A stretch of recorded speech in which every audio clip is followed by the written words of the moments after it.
6.3 प्रमेय है। उसमें हमको जो दे रखा है, देखिए दो त्रिभुज में संगत कोण बराबर हो, हमारे पास दो त्रिभुज दे रखे, संगत कोण बराबर हो, उनकी संगत भुजाएं एक ही अनुपात में होती हैं और ये त्रिभुज समरूप होते हैं, समान आकृति के होते हैं। तो हमें इसको सोल्व करना है। प्रमेय को कैसे सोल्व करेंगे? सबसे पहले हम क्या करेंगे, दिया हुआ लिखेंगे। हमारे पास 1 2 3 4 पॉइंट अलग अलग लिखने हैं, चारों पॉइंट में देखेंगे। सबसे पहले दिया हुआ लिखेंगे, फिर हमें सिद्ध क्या करना है उसमें सिद्ध वो लिखेंगे, फिर हमारे जो रचना यानी कुछ परिवर्तन किया उसको सिद्ध करने के लिए वो लिखेंगे रचना में, फिर उपपत्ति में जो हमें रिजल्ट निकालना है जिसको सोल्व करके उसको लिखेंगे। अब देखो इसको कैसे करते हैं। दिया हुआ हमारे पास जो प्रमेय है उससे लेंगे और उसके आधार पर दो त्रिभुज बना दिए हमने, ABC DE F।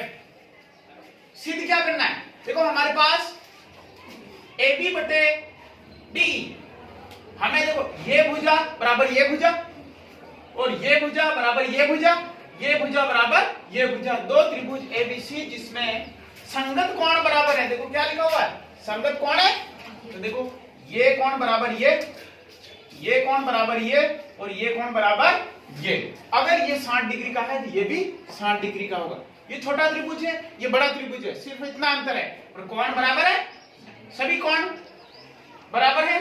अब देखिए रचना दोनों त्रिभुजों को सोल्व करने के लिए हमें कुछ न कुछ करना होगा। तो हम क्या करते हैं, उसको अनुपात में विभाजित करते हैं। अनुपात समानुपाती होता लिखा हुआ है, तो इसको करने के लिए हम यहाँ से एक रेखा खींचते हैं, वो PQ है, यानी उसमें परिवर्तन किया। DP बराबर AB, हमारे पास ये जो दे रखी है DP बराबर AB और DQ बराबर AC। तब P व Q को मिलाया। हमने क्या किया, P व Q को मिलाया, ये मिलाया, उपपत्ति आ जाती है। उसके बाद उपपत्ति में क्या करते हैं, देखो हमारे पास समान है तो त्रिभुज ही बन रहा है। ऐसा नहीं है कि यहाँ त्रिभुज बन रहा है यहाँ वर्ग बन रहा है, दोनों त्रिभुज बन रहे हैं, दोनों की भुजाएं दे रखी है ABC DE F। तो देखिए जो सर्वांग सम का चिन्ह आ गया, दोनों में समानता है, इसलिए त्रिभुज ABC सर्वांग सम है DPQ।